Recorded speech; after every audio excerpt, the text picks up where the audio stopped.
Continuando no capítulo 10 do Evangelho de Lucas, o qual nós demos início há algum tempo. Quero mandar meu abraço para os irmãos ali de Hortolândia que estão nos ouvindo, para os irmãos de Morro Agudo, pastor Lorival, toda a sua família, irmão Zezinho, pastor Zezinho, presbítero irmão José, irmã Miriam, todo aquele pessoal, inclusive para a juventude, que Deus tem nos dado a graça, a misericórdia de estar cuidando daquela parte do rebanho do Senhor pela confiança que nos foi outorgada pelo pastor Lorival Martins de Oliveira, grande homem de Deus. Quero pedir oração por eles, pelo pastor, que precisa muito de orações. Pastor Lorival está sofrendo muitos ataques espirituais. Nós precisamos orar pelo homem de Deus. E também para a igreja, nós estamos orando ali. Hoje é quarta-feira e a juventude está lá em peso hoje em oração pelo congresso que vai acontecer em setembro. E eu estou incentivando eles a buscar o batismo com o Espírito Santo. Nós precisamos falar mais no Espírito Santo, irmãos, porque olha, sem Ele nós não somos nada. É Ele que nos capacita, é Ele que nos dá força, é Ele que está conosco, substituindo o Senhor Jesus Cristo. Então, nós precisamos buscar o batismo com o Espírito Santo, nós precisamos buscar os dons celestiais para nos edificar uns aos outros. Porque é maravilhoso quando você está lá passando por algum problema, alguma dificuldade, alguma tentação, e vem uma palavra do Senhor, seja de alguma forma em língua estranha, interpretada, ou em profecia, ou revelação, não importa como, o Senhor demonstra o seu amor e sempre nos lembra que Ele cuida de nós. Então é importante que nós sejamos conectados no trono do Altíssimo e que nós sejamos capacitados pelo Espírito Santo de Deus a fazer a obra que Ele nos determinou que fizéssemos. E hoje nós vamos falar sobre a parábola do bom samaritano. E nós vamos estar explanando um lado da sociedade, das pessoas, como elas agem quando são confrontadas pela palavra de Deus. A reação que é dúbia, muitas vezes alguém reage de forma favorável, se entregando, reconhecendo que é um pecador. Por outro lado, há aqueles que tentam se justificar. É o que nós encontramos aqui em um certo doutor da lei. E eis que se levantou um certo doutor da lei, tentando-o e dizendo: Mestre, que farei para herdar a vida eterna? Olha, você percebe logo a hipocrisia desse sujeito, porque para começar, Lucas, já conhecedor da matéria humana, ele diz que se levantou um certo doutor da lei. O que é um certo doutor da lei? É alguém que pensa que é muito entendido nas coisas de Deus, na lei de Moisés.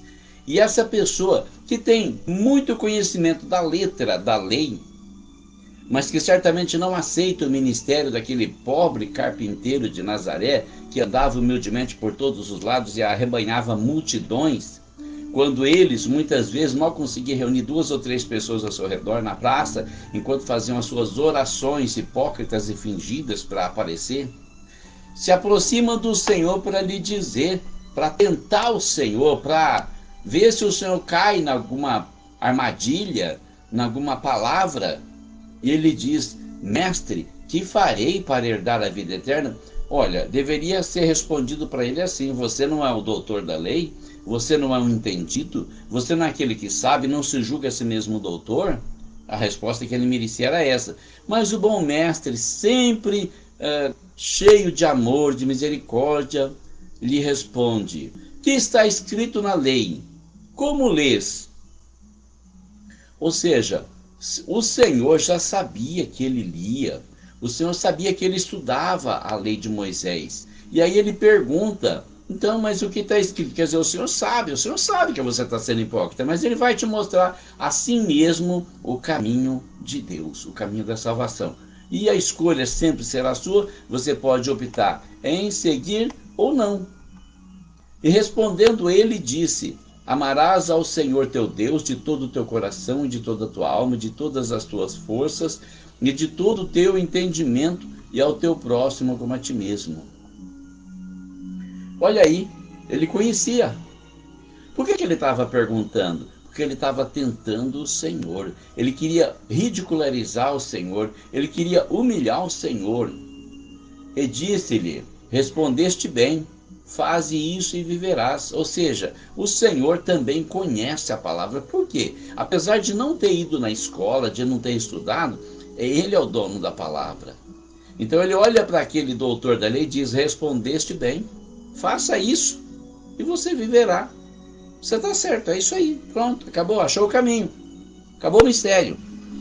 Ele, porém, querendo justificar-se a si mesmo, disse a Jesus: e quem é o meu próximo? Então tem aquelas pessoas que gostam de complicar.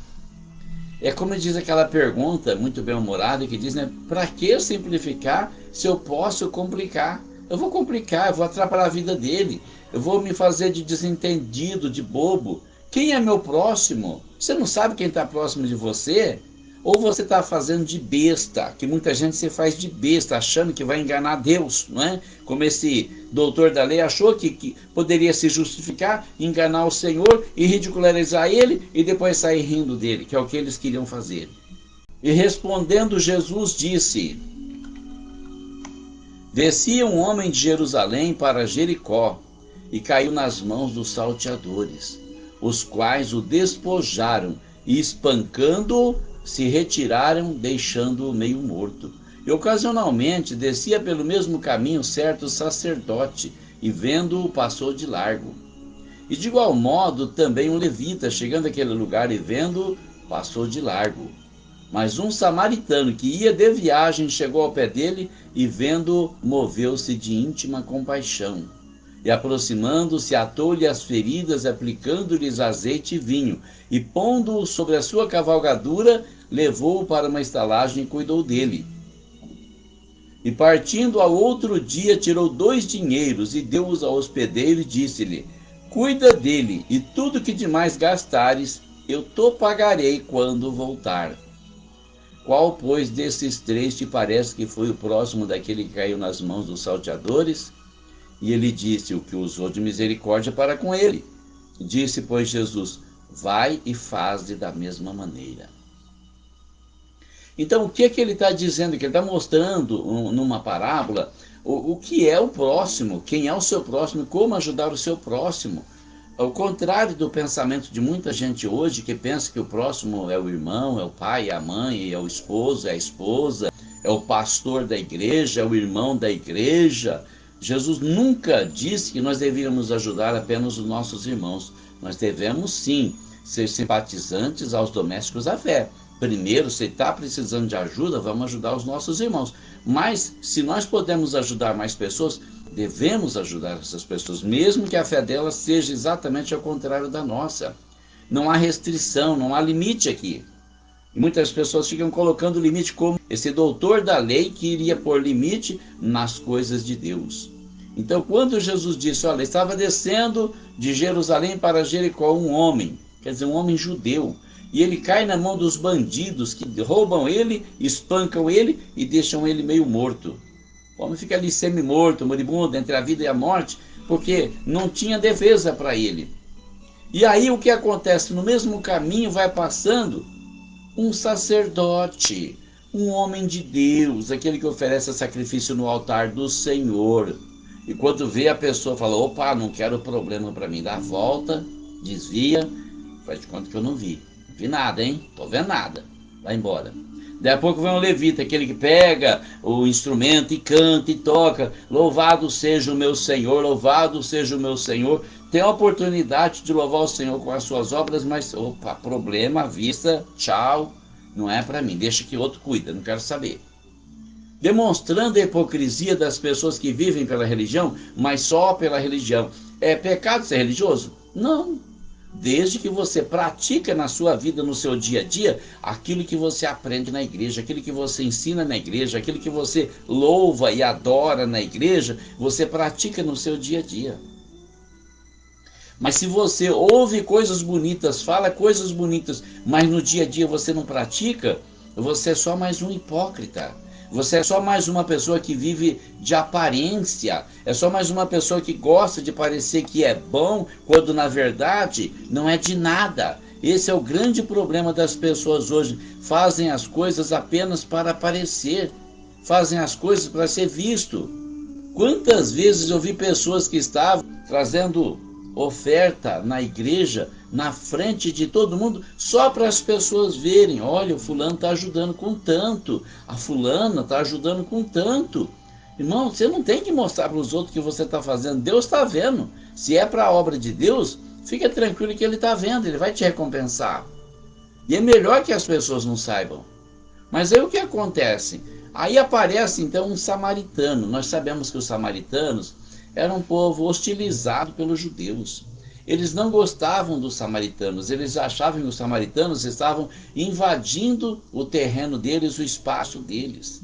Então eles hostilizam os samaritanos e quando eles querem diminuir alguém, eles chamam a pessoa de samaritano. E lá vem o samaritano, lá vem ele, todo desprezado, todo humilhado, não é? Como inimigo do povo de Deus. E quando ele vê o homem caído, oh meu Deus, tem um homem machucado ali, deixa eu ver o que está acontecendo. E vai lá e pega azeite, vinho e passa na ferida, limpa a ferida e fala, esse homem não está bem, ele está meio moribundo. Eu vou colocar ele em cima do meu cavalo, vou levar ele. Olha, o homem vai a pé, ele cede o cavalo dele, ele vai puxando o cavalo com o machucado em cima do cavalo, até chegar num lugar, num hotel, uma pensão, uma hospedaria. Aluga um quarto para cuidar daquele homem, e ali ele paga os remédios que ele usa, os recursos, e ele precisa seguir viagem, então ele fala para o homem da estalagem, do hotel, sei lá, de onde ficou, fala, olha, você pode continuar cuidando dele, eu vou deixar tanto em dinheiro, se for pouco, quando eu voltar, eu pago tudo que você gastar, mas não deixa esse homem morrer. Isso, sabe o que é? É amor pela vida das pessoas, é amor pelas almas, coisa que muita gente religiosa não tem. Quantas pessoas vivem de aparência na religião, vivem debulhando o rosário, vivem gastando bíblias, mas não tem amor no coração, irmão. Não tem compaixão. Pessoas que não se importam em destruir vidas para tirar do caminho delas, porque muitas vezes ela tem um objetivo, ela quer crescer, ela quer se expandir, ela tem um sonho que ela vai realizar e vai destruir quem estiver na frente, vai passar por cima. Eu conheci muita gente assim. Homens cruéis que não têm Deus no coração, homens que pensam apenas no sentido religioso. Mas não era assim o samaritano. É por isso que nós temos que ter cuidado, porque Jesus disse que os filhos deste mundo são mais prudentes nas suas gerações do que os filhos da luz. Nós precisamos observar a quem nós estamos seguindo e como nós estamos servindo aquele que nós estamos seguindo. Como aqueles discípulos que disseram para Jesus, quando não foi recebido pelos samaritanos, vão fazer descer fogo do céu sobre essas pessoas e destruir elas? E Jesus disse, vocês não sabem de que espíritos são. Eu não vim para destruir as almas dos homens, eu vim para salvar. O objetivo é salvar, o objetivo é alcançar as pessoas, o objetivo é levar elas ao perdão, ao arrependimento, à salvação, à santificação. Não é destruir. Vocês não sabem que espírito vocês estão seguindo e vocês não sabem como servir o espírito que vocês estão seguindo. Então, irmão, hoje é dia de refletir como está a sua caminhada com Deus. O que é que você está fazendo para o Senhor? É para o Senhor mesmo ou é para você? O que você faz é para você servir a Deus, servir o povo de Deus ou é para servir o seu próprio ego? Porque quem quer servir a Deus tem que servir o povo de Deus.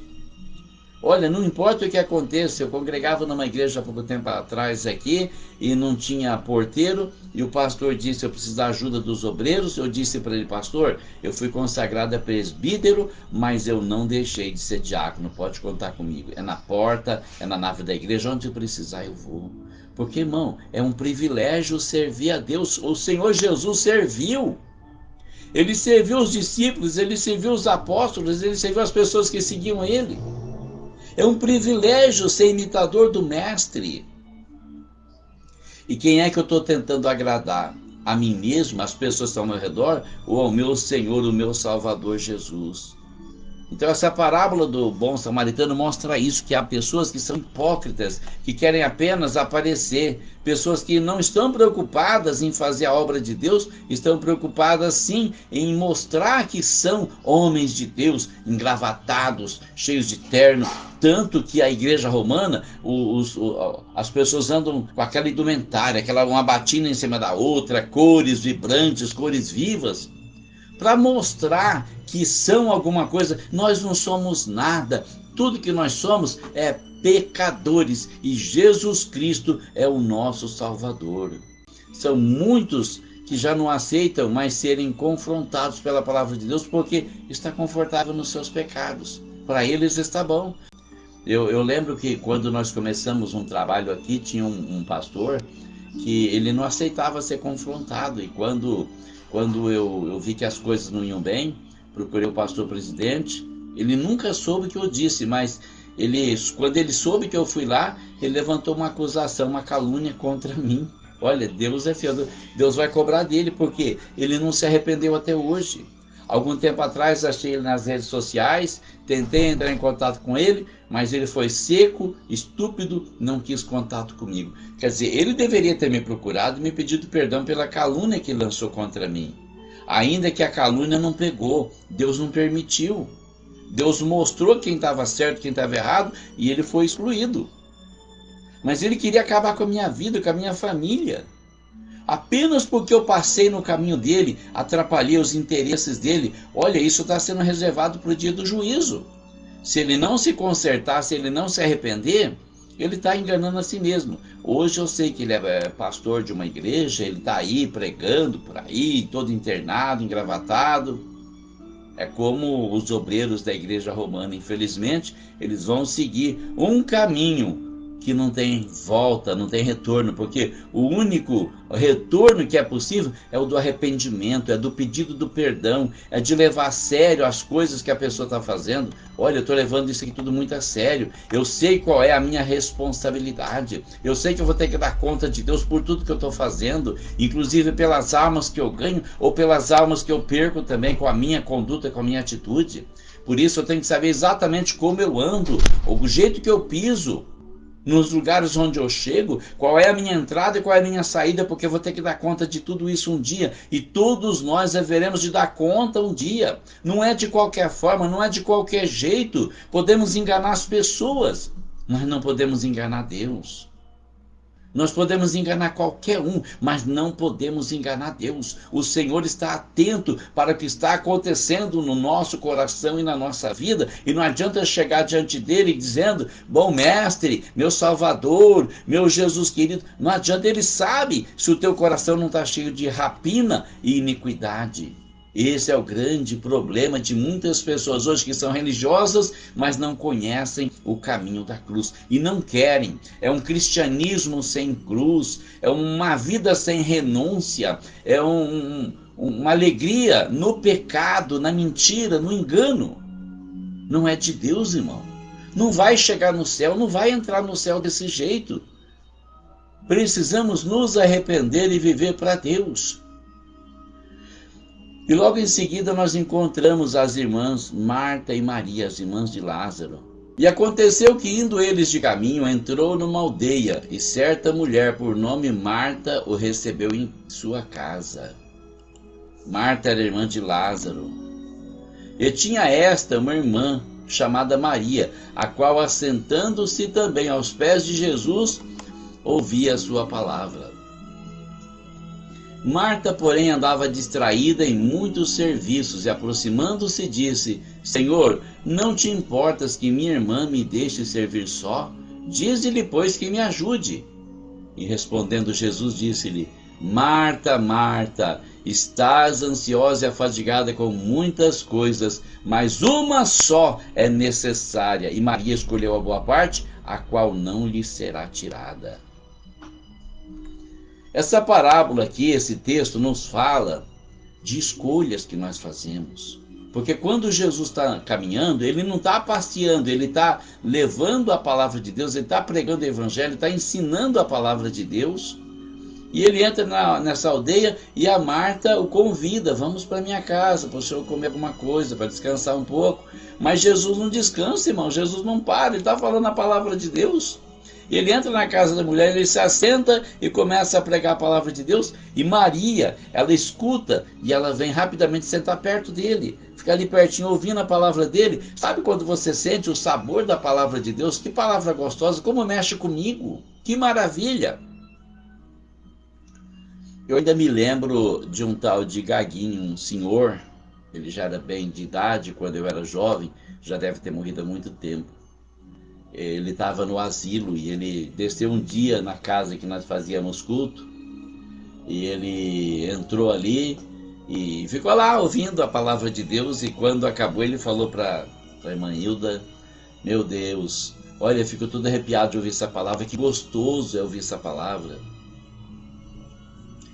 Mas o asilo de Viradouro, não sei se ainda é, na época era uma instituição católica. E o presidente do asilo disse para ele: se você voltar lá, eu pego suas coisas e jogo no meio da rua, impedindo ele de ouvir a palavra de Deus. Mas faz eu lembrar desse gaguinho, porque Maria também sentava ali para ouvir a palavra de Deus, para sentir o poder que aquela palavra tinha para transformar vidas.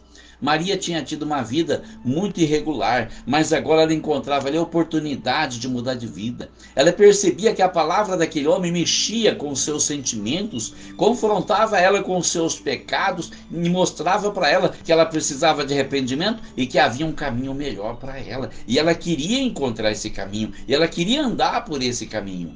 Então, quando ela está ali ouvindo a palavra de Deus, devorando a palavra de Deus, ela percebe que a irmã dela corre para lá, corre para cá, serve um café, serve uma água, prepara um lanche. Olha, o que Marta estava fazendo era uma coisa muito importante. Estava servindo o povo que estava ali ouvindo a palavra de Deus.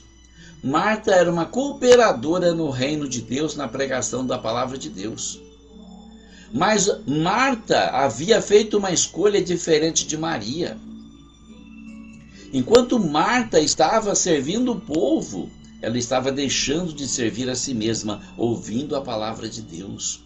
Ela não estava buscando ali a presença do Espírito Santo, ela não estava ali buscando o conforto da palavra de Deus, daquele Espírito Santo que habitava em Jesus, que veio habitar conosco também. Ela não estava fazendo caso do que se passava ali, mas um grande mistério se passava na casa de Marta e Maria estava ali aproveitando aquele momento, enquanto que Marta, distraída com os serviços, deixava passar em branco. Quantas vezes nós deixamos passar certas oportunidades?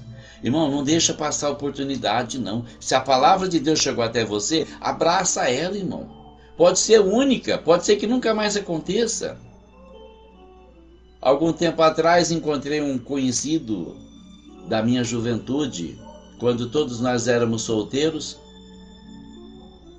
E ele estava me falando que tem um casal de filhos, mas que o filho dele morreu com 21 anos e eu fiquei penalizado, porque deve ser muito triste perder um filho. E depois, quando foi há uns 10 dias atrás, uma semana atrás, não me lembro ao certo, encontrei outro conhecido e ele disse para mim também que tem 2 filhas e perdeu uma com 24 anos. E esse conhecido estava lá na Barra do Agudo quando o evangelho me alcançou. E eu mudei minha vida. Eu olhei para ele e pensei: meu Deus, minha filha mais velha tem sopro no coração desde pequenininha e está aí até hoje, sustentada pela potente mão de Deus. Meu filho mais velho tem lúpus, está lá em Brotas, está desviado, mas o Senhor está sustentando ele. Como Jó disse ao seu amigo: livrará até aquele que não é inocente pela pureza das tuas mãos.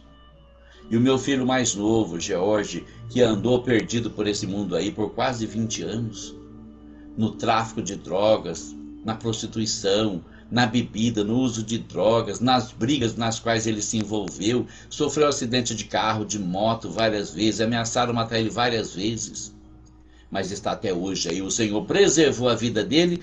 E há 7 anos atrás o Senhor falou com ele lá em Morro Agudo, na igreja do pastor Lorival, e trouxe ele de volta para o caminho de Deus, e desde então ele está servindo o Senhor.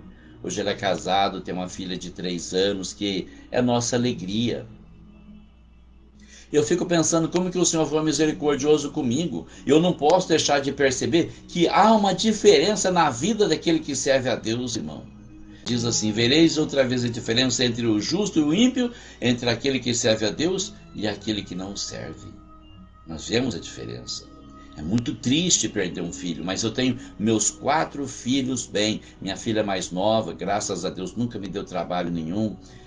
Casou-se, foi para Ribeirão Preto há bastante tempo, já tem 31 anos. Apareceu nesse Dia dos Pais, estive em Ribeirão buscando ela, passou o fim de semana com a gente, prometeu que tendo tempo vai vir passar uma semana comigo. Tem sido uma grande bênção na minha vida desde que nasceu. Porque, irmão, olha, Deus está vendo o seu esforço, o seu sacrifício em servir a Ele, renunciar a tudo que o inimigo mostra na sua vida, para mostrar para você que existe sim um caminho de salvação e que a salvação de Deus é abrangente. A salvação de Deus não é só livrar você do inferno, não. Deus te livra do inferno, Deus te livra do pecado, Deus te livra da tentação, Deus te livra das mazelas desse mundo, Deus te livra de uma vida miserável que o inimigo tinha projetado para a sua vida, Deus te livra a sua família também, livra você de ser envergonhado, de ser desonrado, de ser confundido. Deus livra você de luto, de perder sua família, e Deus livra seus filhos do inferno também. Basta que você creia, basta que você entregue a sua vida nas mãos do Senhor, porque o Senhor é o nosso Salvador, é o Senhor que vai nos livrar da condenação do pecado, é o Senhor que vai nos mostrar qual é o caminho da salvação, e é através do Senhor que nós podemos alcançar a vitória. Não existe vitória longe de Jesus. E lá estava Maria sentada ouvindo a palavra de Deus, e Marta, além de estar distraída com muitos serviços, começa a se importar com uma coisa só: eu estou servindo sozinha, minha irmã não me ajuda. Mas a tua irmã está ouvindo a palavra de Deus, Marta, pensa nisso. A tua irmã está preocupada em ouvir e obedecer a palavra de Deus, e ela vai reclamar com o Senhor, dizer: Senhor, o Senhor não se importa que a minha irmã não está me ajudando, estou fazendo tudo sozinha? E é aí que vem a poderosa resposta: Marta, Marta, estás afadigada e ansiosa com muitas coisas, mas uma coisa só é necessária. Maria escolheu a melhor parte, e essa não lhe será negada. Então escolha a melhor parte, escolha ficar na presença do Senhor, escolha a palavra de Deus, ande na presença de Deus, tema ao Senhor, procure o conhecimento do Altíssimo, para que você não venha a ser confundido como tantas outras pessoas já foram. O que é uma vida perdida, o que é uma condenação, o que é você passar a vida toda pensando em fazer alguma coisa e não tendo oportunidade para fazer. Durante muitos anos eu tentei pregar o evangelho para o meu pai, mas ele não aceitava, porque eu era o traidor. Eu tinha sido o congregado mariano, o coroinha, o seminarista que ia ser padre, e tinha virado quebra-santo, de acordo com o que ele falava. O protestante, o pula-nágua. Então ele não aceitava. E uma vez ele chegou a dizer para mim: se eu estiver errado eu vou para o inferno, mas eu não largo da minha religião. Mas ele largou porque eu conheço o Deus que eu sirvo, eu oro e o Senhor me ouve, eu jejuo e o Senhor me atende, eu faço um voto e o Senhor me dá oportunidade para cumprir. Eu conheço o Deus que eu sirvo, a salvação de Deus é abrangente, alcançou meu pai, alcançou minha mãe. E depois um dia, já na igreja, batizado, servindo a Deus, olhou para mim e disse: por que eu não fui para a igreja quando era mais novo, para aprender a tocar um instrumento, para aprender a dar uma palavra, cantar um hino? Não sei fazer nada, eu sou um inútil na igreja. E eu dizia: porque o senhor era teimoso, o senhor podia ter ido antes, mas o senhor não quis. Quantas pessoas tomam decisões erradas e depois a pessoa fica pensando: por que eu fiz isso, por que eu não mudei de ideia? Hoje é tempo de arrependimento, hoje é dia de repensar a sua vida, hoje é dia de rever os seus conceitos e se humilhar diante do Senhor e dizer: Senhor, eu quero entregar minha vida ao seu governo, para o Senhor governar a minha vida. Faz a tua vontade, não a minha. Que seja feita a tua vontade, assim na terra como no céu, e principalmente na minha vida. Que você possa não ser um religioso hipócrita, mas que você também não seja aquela pessoa que serve a Deus se preocupando com as coisas ínfimas, as coisas que não têm importância. Preocupe-se em servir a Deus, em buscar a presença de Deus, em andar na presença de Deus, escolher a melhor parte, andar na presença de Deus, conhecer a palavra de Deus. Eu estou orando e pedindo ao Senhor para criar uma grande fome da palavra de Deus e do Espírito Santo na nossa igreja, na nossa juventude, no nosso país, para o Senhor trazer para o Brasil um poderoso despertamento para enviar missionários para o mundo inteiro para ganhar almas para o Senhor logo antes do arrebatamento da igreja. Eu estou orando nesse sentido: Senhor, dê-nos um poderoso despertamento, desperta o coração do teu povo para buscar no Senhor um poderoso avivamento para ganhar almas para o seu reino. Os dias estão passando depressa, a velhice chegou. Eu já vou completar 66 anos. Não sei quanto tempo me resta nesse mundo, mas não vou perder tempo em igrejas fechadas que não pregam o evangelho, que não fazem a obra de Deus, que não levam a palavra de Deus. Eu vou sim procurar um lugar onde o despertamento acontece, onde há oportunidade para falar das coisas de Deus, onde nós podemos fazer um trabalho para ganhar almas para o Senhor. E eu sei que o Senhor vai honrar essa nossa disposição para servi-lo. Pedindo aos irmãos oração, orem pelo Brasil, nós estamos no limiar de um grande livramento. O Senhor vai nos dar livramento dessa potestade que quer nos escravizar. Eu sinto que já está chegando o momento. E orem também para o Senhor nos dar um poderoso despertamento, irmãos. Nós precisamos despertar, nós precisamos sair para as ruas, para as praças, vir para a internet, trazer a mensagem da palavra de Deus. Não sei pregar, vou compartilhar um vídeo. Não sei pregar, vou orar com alguém, vou acompanhar alguém que sabe pregar lá na rua. Vamos fazer a obra de Deus. Eu não sei quanto tempo me resta, mas eu não quero mais perder tempo. O pouco tempo que me resta, eu quero dedicar ele na causa de nosso Senhor Jesus Cristo. Orem pelo meu filho George, que tem uma hérnia de disco e está com um problema de diabetes também, porque o Senhor é poderoso para curar ele. Orem pelo pastor Lourival, que sofre muitos ataques espirituais. Orem, por favor, pela igreja de Morragudo. Estou orando por vocês, meu caderninho verde dali. Todos que me seguem nas redes sociais, todos cujos nomes estão escritos nesse caderno. E peço a Deus para nos dar despertamento, nos avivar e nos ajudar a fazer a obra de Deus. Que Deus abençoe você, que Deus abençoe a sua família, que Deus abençoe o Brasil, em nome de Jesus.